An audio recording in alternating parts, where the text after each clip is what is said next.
Exercise 1.3 question number first है, proof that root 5 is irrational number. देखो, root 5 या फिर रूट 3, रूट 2, रूट 7 या फिर आपका रूट 11, आपका जो भी क्वेश्चन दे बनाने का प्रोसेस सेम ही होगा। फॉर एग्जाम्पल हम लोग रूट 5 को ही लेके पहले समझते हैं हम लोग। जैसे कि मान लो रूट 5 को क्या बोला है कि इरेशनल प्रूफ करना है, तो सबसे पहले इसको हम लोग रेशनल लेट कर लेते हैं। तो जैसे ही हम लोग रूट 5 को रेशनल लेट करेंगे तो हम कह सकते हैं रूट 5 को हम लोग P अपॉन Q के फॉर्म में लिख सकते हैं, यानी आप A अपॉन B के फॉर्म में हम लोग लिखते हैं। हम लोग को पता है रेशनल को हम लोग P अपॉन Q के फॉर्म में लिखते हैं। Q कभी भी इक्वल टू 0 नहीं होता है। तो यहाँ पे root 5 equal to A upon B हो गया, तो हम कह सकते हैं आपका A क्या हो जाएगा, A हो जाएगा रूट 5B हो जाएगा। अगेन इसको हम लोग स्क्वायरिंग करेंगे तो क्या हो जाएगा आपका A का स्क्वायर रूट 5B का स्क्वायर। तो इसको अगर हम सॉल्व करें तो क्या बन जाएगा आपका A का स्क्वायर इक्वल टू 5B का स्क्वायर बन जाएगा आपका। तो हम यहाँ से ऑब्जर्व कर सकते हैं ये जो आपका 5 है वो A को या A का स्क्वायर से क्या है डिवाइड है। तो हम कह सकते हैं जब 5 A के स्क्वायर से डिवाइड हो रहा है तो 5 A से भी डिवाइड होगा। अब हम लोग क्या करेंगे, फिर अगेन लेट करेंगे कि A इक्वल टू 5C, और इस A इक्वल टू 5C को हम लोग यहाँ पे वैल्यू को पुट कर देंगे। तो आपका ये क्या बन जाएगा 25C का स्क्वायर बन जाएगा इक्वल टू 5B का स्क्वायर बन जाएगा। अगेन अगर हम इसको सॉल्व करें तो आपका यहाँ पर 5 यानी हम कह सकते हैं 5C का स्क्वायर इक्वल टू B का स्क्वायर बन गया। अगेन A5 डिवाइड करेगा B का स्क्वायर को, तो ऐसे ही B को भी डिवाइड कर लेगा। हम लोग यहाँ पे एक चीज ऑब्जर्व करें, जो ये 5 है A को भी डिवाइड कर रहा था और आपको B को भी डिवाइड कर रहा था। A और जो B है आपका उसका सिर्फ और सिर्फ एक ही कॉमन फैक्टर होना चाहिए 1 के अलावा, लेकिन यहाँ पे हम देख रहे हैं कि 5 भी आपका कॉमन फैक्टर है। तो हम कह सकते हैं कि आपका जो रूट 5 है रेशनल नंबर नहीं है, तो रूट 5 क्या हो जाएगा इरेशनल नंबर हो जाएगा। सॉल्यूशन देख लेते हम लोग।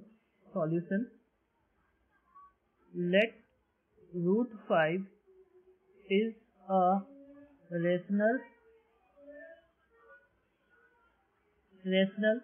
number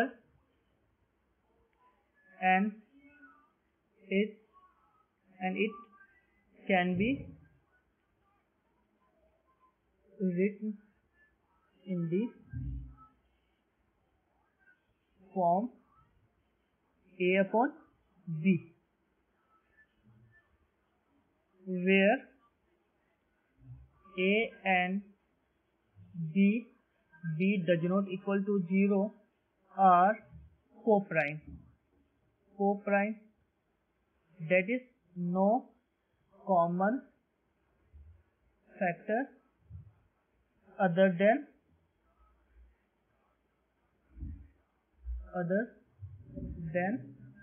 1। now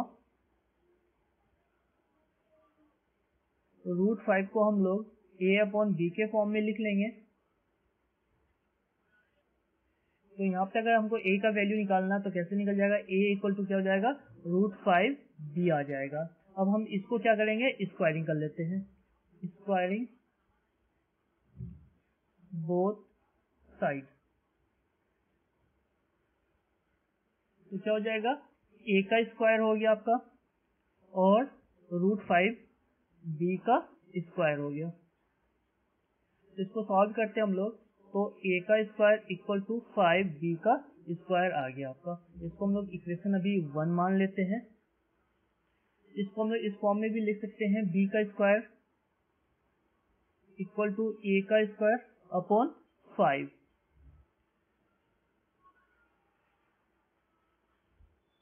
हेंस 5 डिवाइड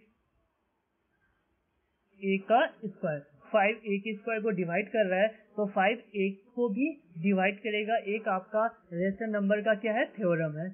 तो also 5 डिवाइड A, और ये आप लिख सकते हैं इसको according to theorem of rational number for any prime number, that is 5, which is divide a का square, then it will divide a also. आपको अगर लिखना हो ये स्टेटमेंट आप लिख सकते हो, नहीं तो आप छोड़ देना, यहाँ लिख लेना hence 5 divide a का स्क्वायर also 5 divide a. अब हम लोग लेट करते हैं कि आपका जो a है वो इक्वल टू क्या हो गया 5c हो गया फॉर सम इंटीजर c. इस वैल्यू को हम लोग इक्वेशन 1 में पुट करते हैं. Putting a equal to 5c in equation 1. तो आपका इक्वेशन 1 क्या हो जाएगा? आपका इक्वेशन 1 था 5b का स्क्वायर इक्वल टू a का स्क्वायर था. ये आपका इक्वेशन 1 था, तो इसमें हमको वैल्यू को पुट करते a का स्क्वायर. ये आपका इक्वेशन 1 था, इसमें जो a है इक्वल टू हम 5c पुट करते, तो आपका इक्वेशन 1 क्या बन जाएगा 5b का स्क्वायर इक्वल टू a है आपका 5c, तो 5c का स्क्वायर हो गया. इसको अगर हम लोग सॉल्व करें तो क्या हो रहा है आपका 5b का स्क्वायर होगा और आपका 25c का स्क्वायर होगा. 5 और 25 कट जाएगा तो आपका b का स्क्वायर क्या बन गया इक्वल टू 5c का स्क्वायर बन गया. अगेन यहाँ देखो ये जो 5 है आपको b का स्क्वायर को डिवाइड कर रहा है, तो हम लोग लिखेंगे 5 डिवाइड b का स्क्वायर, डेट इज सो आपका जो also 5 डिवाइड b. अगेन वही जो थ्योरम लिख सकते हो या शॉर्ट फॉर्म में आप लिखना चाहे तो ये भी लिख सकते हो कि 5 is prime number and 5 divide b का स्क्वायर, देयरफॉर 5 डिवाइड b. आप ये भी शॉर्ट स्टेटमेंट लिख सकते हो, आपकी मर्जी है, जो लिखना चाहो आप लिख सकते हो.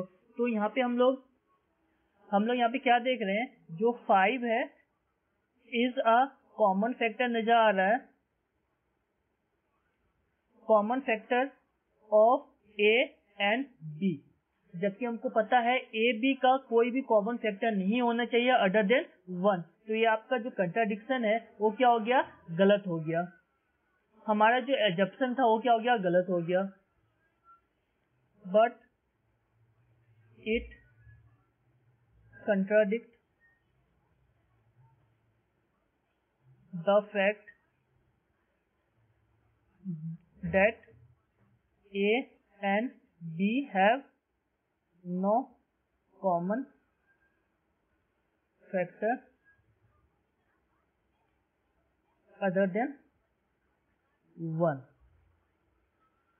तो इससे क्या प्रूफ होता है कि जो आपका रूट 5 है वो is not a rational number. Root 5 rational number नहीं है तो क्या हो जाएगा, फिर वो इरेशनल नंबर हो जाएगा. तो hence root 5 is irrational number. याद रखना रूट 5 की तरह ही आपको रूट 2, रूट 3 यानी जो भी इरेशनल नंबर रूट के अंदर आएगा उसको ऐसे ही आप लोग सॉल्व करना. Subscribe now and press the bell icon. Never miss an update.